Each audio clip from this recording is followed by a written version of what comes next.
The indications from Fitzwater are that the assumption is that it is malignant. They are going along with the assumption that there will be surgery in addition to the biopsy. The biopsy will begin around 7 o'clock in the morning East Coast time, and then will be followed by several more hours of surgery if the First Lady does have to undergo the mastectomy. Her choice, and the choice of the medical team, is for a modified radical mastectomy. They have ruled out other options, other kinds of treatment, less invasive treatment, but they have ruled out the radical mastectomy.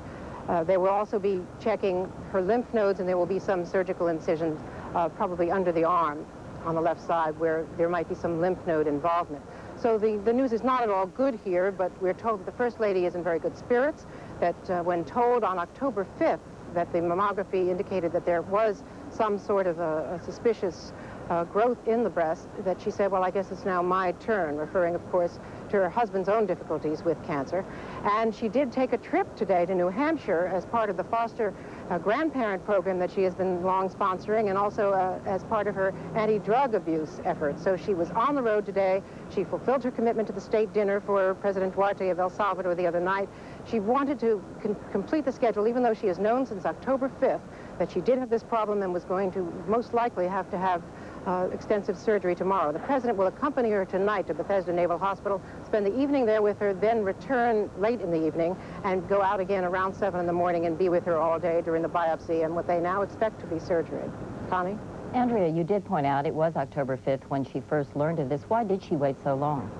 Well, we're told that there was, according to the medical team, no reason to move more quickly, that they told her that she could fulfill her responsibilities and that she felt very strongly about this trip to New Hampshire and also about the state dinner, but that the President will fill in for her on Sunday night when there is a taping here at the White House, another one of the in-performance at the White House, which is done on the public broadcast system, taped for future release, so that he will fill in and do her hosting duties on Sunday night at that concert. Well, the President was also asked about this at that photo opportunity and said, of course, we're concerned, but that he has utmost confidence in the medical team. Connie? Andrea, thank you. Our science correspondent, Robert Bazell, is in Washington. Bob, it's my understanding that if breast cancer is caught early, that the survival rate is very high, correct? That's very true, Connie. The survival rate for women with breast cancer is about 90% if there's no further involvement. It drops to about 60% if the cancer is spread to the lymph nodes. And that's why, as Andrea pointed out, they'll be removing some of the First Lady's lymph nodes to examine them to see if the cancer has begun its spread through the body. Now, we should point out that spokesman Marlon Fitzwater did not say for certain that the First Lady does have cancer. They will do an exploratory operation first, a needle biopsy, to remove a bit of tissue from the lump that they've seen in her left breast, and then determine if that is malignant. However, experienced radiologists who read mammographies, which are x-rays of the breasts, can often tell that something looks to be very malignant, and that appears to be the case. From the tone of spokesman Marlon Fitzwater's remarks today, it seems as though the doctors have almost concluded that it is malignant, but they do have to check first to find out whether it is before they go ahead. It's also interesting that they've decided on a mastectomy already, which is a removal of the breast. Much of medical opinion these days is shifting to not removing a woman's breast when cancer is detected, but only removing the lump. However, it seems that after having discussed the options, the First Lady has decided that that's what she wants to do. Thank you. Bob Bazell reporting from Washington. Let us go back now to Dan Molino, where Jessica McClure, the 18-month-old baby, is still trapped in that well now 2 days, almost 51 hours, I believe. Dan, what is the latest? That they are on the other side of this drilling rig that is behind me, and we are told that Jessica's mother, her nickname is Sissy, is very animated, very happy, clapping her hands, and it appears that she is convinced that Jessica is on her way soon, we hope, up that shaft that the rescue teams have dug. The father, Chip, is probably over in that same area too, although we can't see it from here. We are now told that they are handing a telephone down the shaft where Jessica is now, and there is some movement down in the shaft. We're not sure what it is at this point. There are cameras over on the other side. From our vantage point, we are our view of the mouth of the rescue shaft is blocked by the backs of people in hard hats that you probably can see in your picture. Dan, do you know if Jessica is in the hands of a paramedic, or are they still inching closer to her? Connie, we're told now that the table is coming up.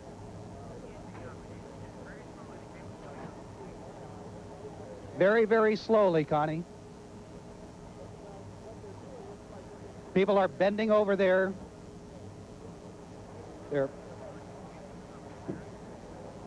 They're calling for the cable to come up, to inch up slowly.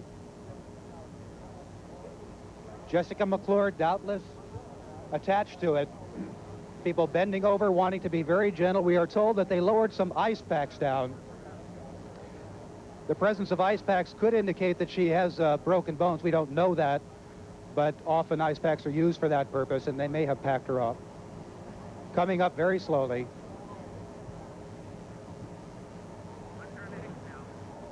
One paramedic is now out of the shaft.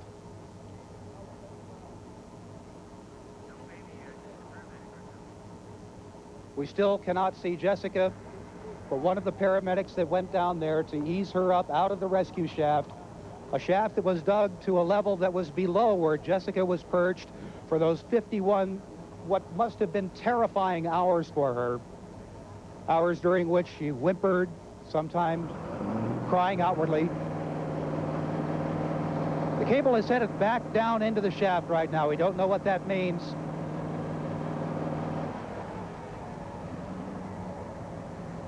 It was such an agonizingly slow process getting through those last few inches of the very hard rock that separated the rescuers from little Jessica.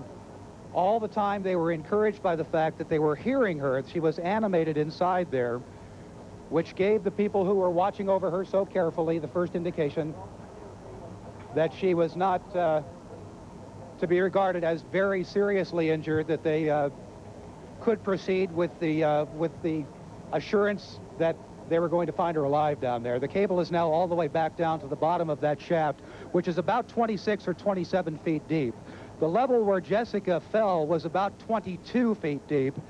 That was through a pipe that was 8 inches in diameter that was protruding somewhat off the top of the ground. Many people have asked how an open pipe that led down to something so dangerous could have been protruding. Aren't there laws against that sort of thing? The best we are told here in Midland is that there probably aren't any criminal laws against it. However, there may be city ordinances that would have prohibited such a thing. And now the cable's coming up again slowly. And Dan, that opening was covered, we're told, by a rock or whatever, and someone moved it. And is that your understanding? Connie, my understanding was that they have some potted plants, flowers or something like that, normally around where the protrusion of the pipe was. It's in sort of the rear of their backyard. Now, oxygen was being pumped to Jessica and hot air into the hole to keep her warm, and a light and a microphone. Yes, that's correct, Connie. They were very concerned about the possibility of hypothermia. Hypothermia is a condition where the body temperature gets lowered to a point. We're standing by here because we're seeing the cable coming up slowly. There's a possibility we could learn something shortly here. And there's a pediatrician on the scene, I understand, keeping tabs on her condition, or what he believes to be her condition? Yes, Connie, there was a pediatrician. There has been a pediatrician here the whole time, and it was fortunate that he was aware of her family history, and so he knew that she was generally a healthy little girl. Dan, we've been talking to some psychologists, and they say that if her psychological makeup is one of being a very happy little girl, that perhaps the trauma of this horrifying experience will not be as great as some might think it is.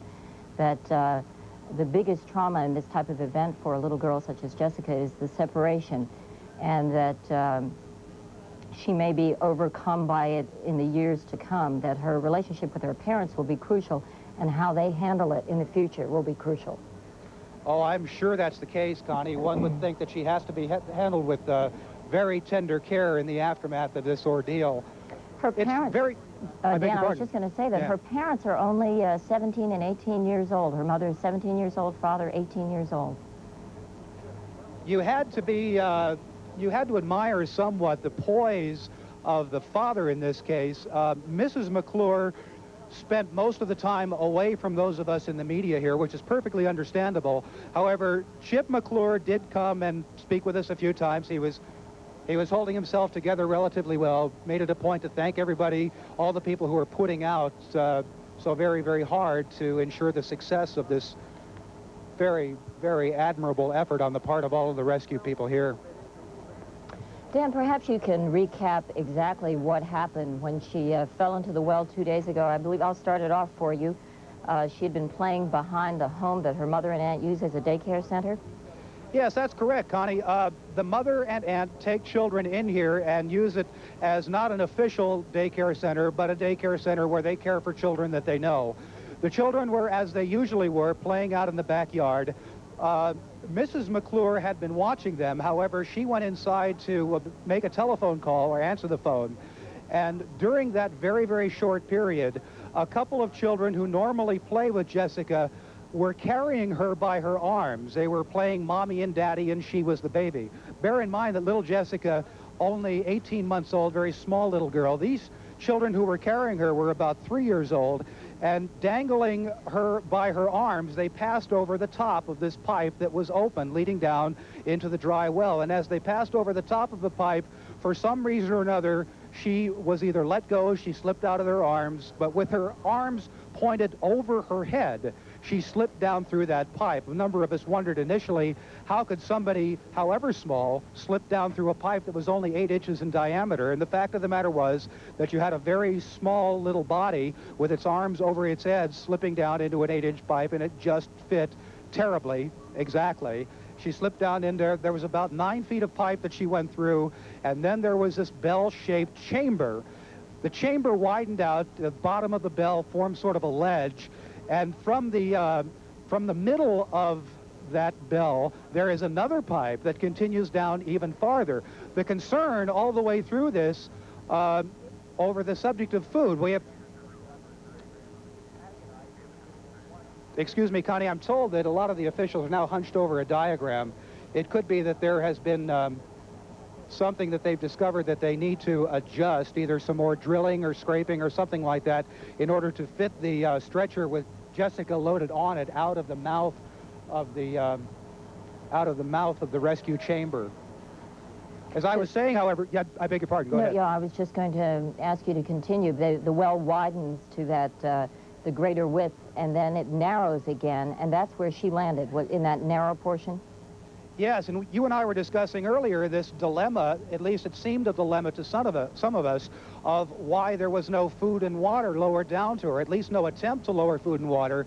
And one of the very big things they were concerned about was that if Jessica were to reach out and try to grab onto something that was lowered down to her, there was the distinct possibility that she would move and fall into yet another pipe, and that of course, the tragedy, of course, could have been broadened immeasurably by something like that.